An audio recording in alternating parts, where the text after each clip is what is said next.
been evacuated. He gave those figures while announcing that the country would stick to an August. 안녕하세요. 매일매일 운동하기를 실천했었던 동탄 왕호입니다. 오랜만에 돌아왔습니다.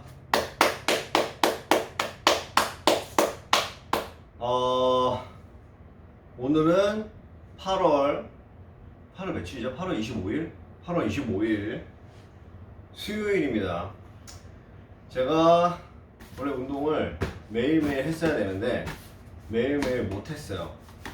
그 이유가 운동을 열심히 하다가 목에 담이 와서 그 담 치료를 받았었죠. 그래서 한의원 계속 다니고 추나 치료 계속 받고 했었고, 그리고 몸이 조금 좋아졌을 때 러닝을 좀 했었어요. 요즘 날씨 되게 좋죠. 밤에는 선선합니다. 그랬다가 이제 화이자 백신을 맞았습니다. 1차 접종. 지금 딱 일주일 됐어요.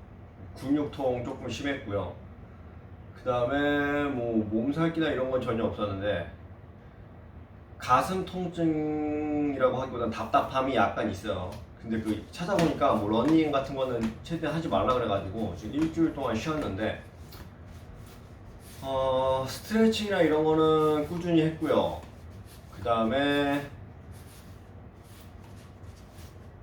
뭐 아무것도 안 했네. 그래도 스트레칭 조금 했고.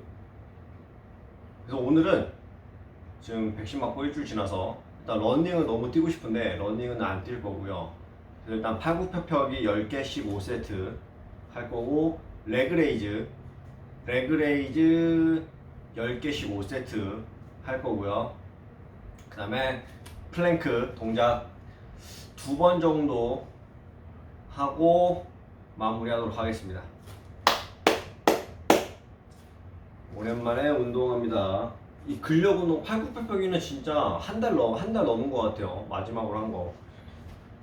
스트레칭을 조금 하고 바로 하도록 하겠습니다.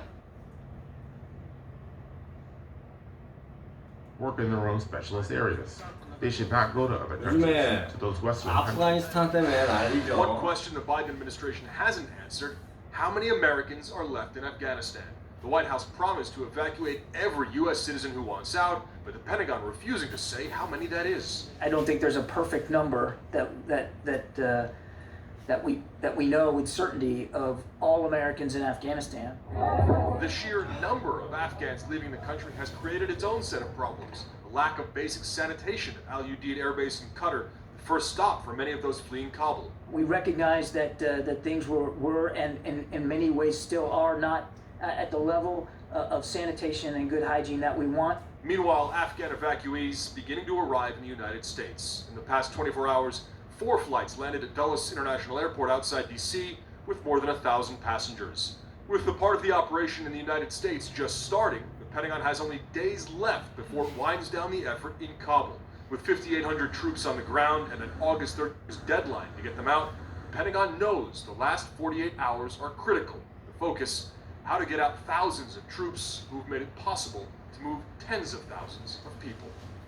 Nora Lieberman joins us now from the Pentagon. So the president mentioned contingency plans, possibly to adjust the timetable. Is there any detail on that? No, President Joe Biden didn't offer any detail on what those contingency plans might be. As you point out, though, he said it's in case the U.S. needs to adjust that timetable. Biden has made it clear, as has the Pentagon, that they want to be done with the evacuation mission by the end of the month, by August 10개씩 31st. 5세트 But 하게 if that's not 하겠습니다. possible, it's 팔굽혀펴기. obvious now because of Biden's 오랜만에 statement 하는데? that they are planning to see if there is wiggle room or maneuvering room or if they need more time to operate. The catch here and what makes this difficult: this basically needs to be coordinated with the Taliban. There has been constant communication with representatives from Taliban commanders, but they've now made it clear they want the U.S. out by the end of the month, and moving that timeline even a little bit may be incredibly difficult. A worst-case scenario: a firefight, an exchange of fire, and the situation rapidly deteriorates. The best-case scenario past August 31st isn't that much different from what we're hearing. It'll be very difficult if the Biden administration decides it needs any more time. The goal is the end of the month. Nora Lieberman, thanks very much. I want to get perspective now from someone on the ground. Well, Najib Haja is a correspondent for TV2 Denmark. In recent days, as you can see, he's been covering the Taliban, traveling with them at times as they patrol the streets of Kabul. Najib, so a Taliban spokesperson today said the airport road is now closed to Afghans. Does that mean there's no chance for Afghans now to get out? It's actually an ambiguous statement. It could also be interpreted as that they don't want Afghans to leave. You know, he's not being really clear about what he means. And I think the main reason why he's saying that is to put pressure on the Americans so they can hurry up. President Biden today said that the U.S. is on pace, his term, to finish operations by the August 31st deadline. He's also asked for contingency plans to adjust the timetable if necessary. That also seems like it could be a warning to the Taliban. I mean, the idea that they're going to have contingency plans. It seems like they're both the Taliban and the U.S. are trying to kind of negotiate with public statements. They are. From an American point of view, it's a priority to evacuate all the people that they need to get out of Afghanistan and get as good terms as possible. And from a Taliban point of view, from the leadership especially, it's about the pressure they get from the low-level commanders who are not satisfied with the agreement with the United States of America. They wanted the U.S. to leave in May, and actually they have been convinced to accept that the U.S. is staying until the 31st, and it just doesn't look good for the leadership from Doha that the Americans, they're not gonna live up to this agreement. The Taliban have warned that there will be what they say are consequences if the U.S. military stayed longer. You've spoken to Taliban fighters in a lot of different places. What are you hearing on the ground? Because I've heard you talk before about kind of divisions within the Taliban itself. We think of it as this sort of monolithic group, but it's actually not. It's a multi-faceted group. You have different layers in this group. You have the guys who international life, meeting political leaders, meeting people with different political opinions in Doha and other countries. They're sitting together with women, conversating with them. And then you have the guys living under the radar, off the radar in Afghanistan and in Pakistan. And these guys are not as pragmatic and flexible as the guys that we know from the media. And they're not as afraid of actually becoming, getting on bad terms with the United States. They're used to their friends getting killed, a lot of them every year. So for them, it's just like, okay, we've been fighting for so many years. Why should it be a problem to fight now at the end of the battle? Americans, they're fleeing, so it's just business as usual. And the other guys who have fought to get international recognition, for them, they're going to lose all that they have built up, for the past years. So you have some clear frictions. So what Taliban takes over Afghanistan now? I mean, they have said we've learned from the mistakes from the past. Is that true? It seems hard to believe. I mean, they do have a very, severely strict interpretation of Islam. 자, 이제 레그레이즈 We have learned from the past. 10개씩 The thing is 5세트 with the Taliban that 하도록 하겠습니다. that you have the guys from the south. 팔굽혀펴기 10개씩 5세트만 이렇게 힘이 듭니다. And the ones who look most like the old Taliban from the 90s. 저는 And then you have some of the other 서른일곱 guys 살이에요. who are kind of a bit more progressive, the Taliban from the east. I can give you an example of one of the experiences that I have from on the ground. I went to university because I thought that they were opening a couple of days ago, and then I was told that the school vacation had been extended. And I asked this Talat if there were any orders from the top about women, and he said women, they can't get in. And he was obviously from the south, he was from Kandahar. And later that day I met some guys from Nogar, and I told them about this guy who said that he would deny women access to the university. And they were like really angry and said, he shouldn't do that, that's against Islam. And you know, like I followed up on the question and asked them about their own sisters and wives. They were like, of course they can get an education, of course they can work. You know, this is a part of Islam to be educated. So it's a clear example of how you have different segments of Taliban actually disagreeing about something. According to letters obtained by CNN, the Taliban sentenced the brother of an Afghan translator to death, accusing him of helping the U.S., providing security to his brother, who served as an interpreter to American troops. The letters contradict assurances the Taliban spokesman has been making at press conferences, saying that nobody will be harmed in Afghanistan and that there's a huge difference between us now and 20 years ago.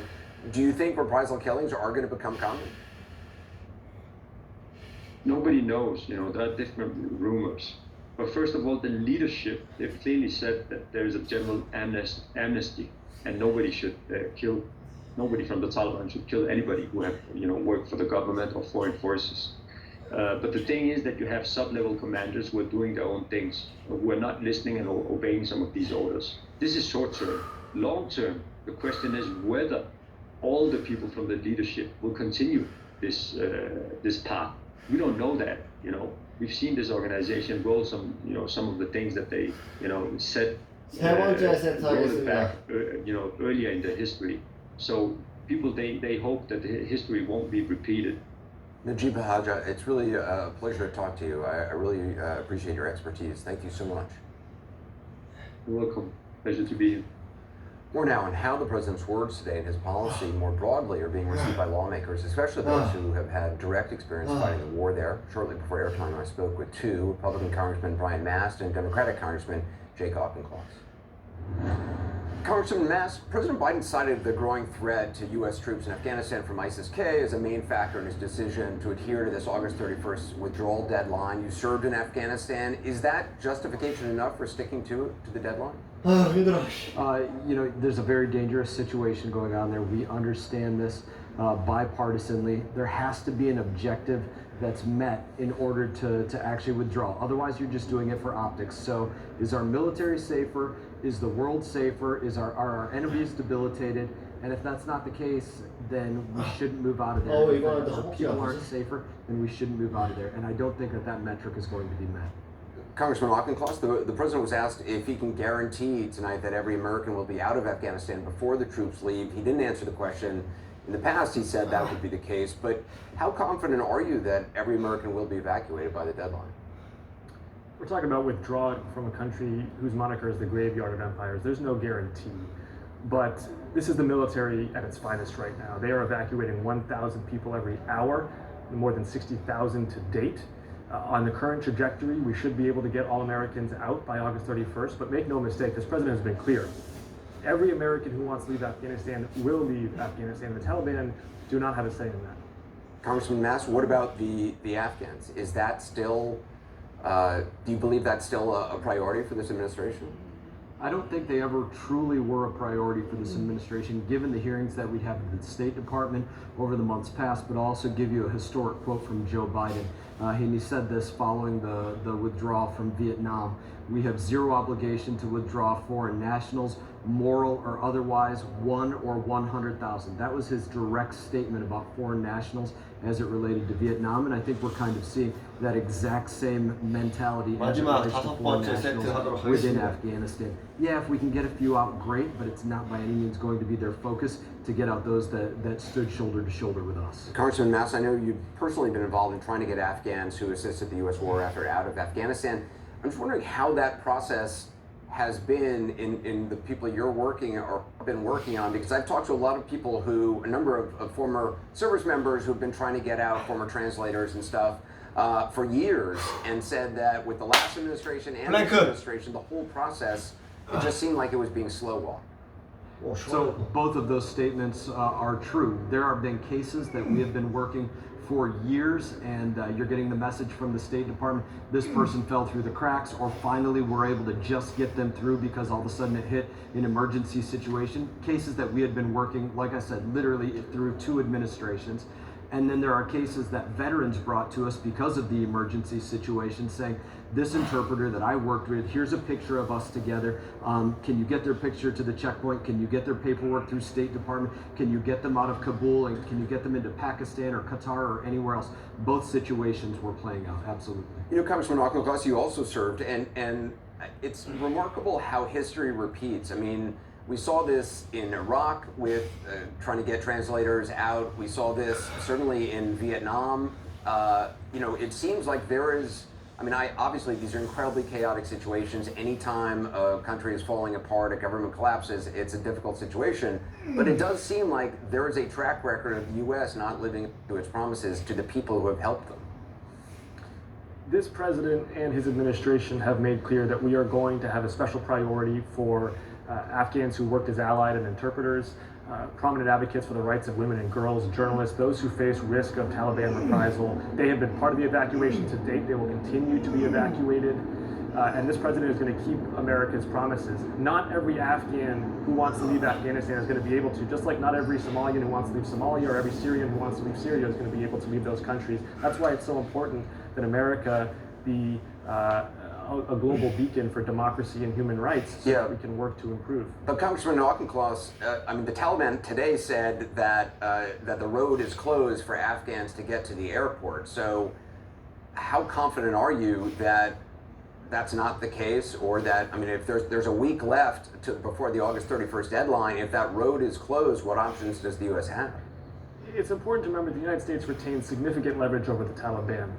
We have 90% of their assets in U.S.-controlled banks. 75% of Taliban governing resources come from the international donor community. The United States has leverage over the Taliban to ensure that we can continue to work with NGOs for evacuations. And it's also important to remember the Taliban are inheriting a country that has made significant progress in the last 20 years. Literacy rates have doubled, infant mortality has halved, access to electricity has increased. There are 4 million Afghan girls in schools right now. The Taliban may not be able to govern as brutally as they did in the 1990s. Congressman Mast, do you buy that? I would say this point. Maybe in the long term, we have an advantage over the Taliban because we can control banks, monetary funds, things like that. In the short term, we went from a situation where the Taliban were our hostages to a situation where Americans and those that helped us are now basically the hostages of the Taliban within Afghanistan. Congressman Mast, Congressman Auchincloss, I appreciate your time. Thank you both. Thank you. A lot more head time, including a look at the legacy of America's longest war, what 20 years in Afghanistan has and has not accomplished, and what happens next. Also tonight, will new polling on the popularity of mandating mask wearing in schools have any impact on Florida's governor, who remains bent on forcing school districts not to do just that, even as cases and deaths reach new highs in the state?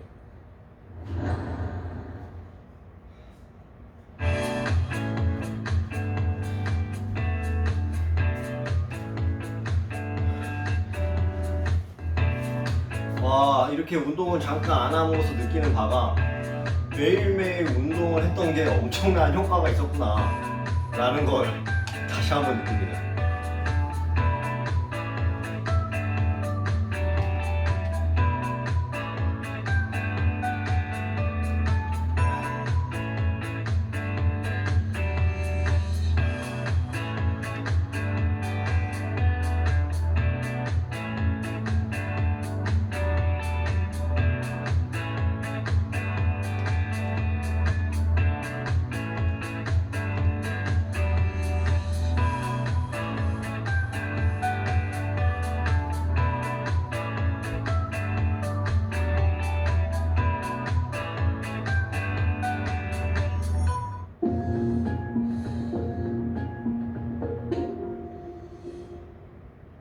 We already offset 5 times more CO2 than we emit from our oil exports.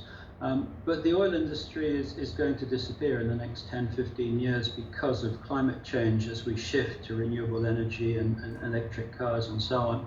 And so we're having to find a way to replace oil in our economy. And we're convinced that we can do that through sustainable harvesting of our rainforests by transforming the wood from our forests in country to create jobs for the Gabonese people. And by my calculations, we can multiply our forest economy by 20 times over the next 15 years, all the while maintaining the carbon stocks of our forest and maintaining the integrity of the forest. 플랭크 마지막으로 한 번만 더 하고 끝내도록 하겠습니다.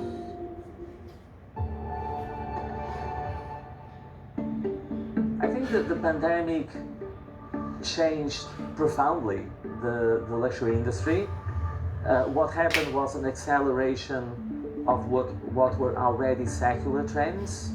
The acceleration of the importance of China, for example, the acceleration of the digitization of the industry, of the convergence of digital and physical retail. But with the pandemic, I think it was a resetting opportunity. You know, I think many companies took the opportunity to reset and do changes that they always wanted to do, but maybe, you know, with everything going on, you know, at full speed before the pandemic, people didn't have the opportunity to really do that change management and reset certain practices. And I think that is actually that has been very constructive and very positive for the industry.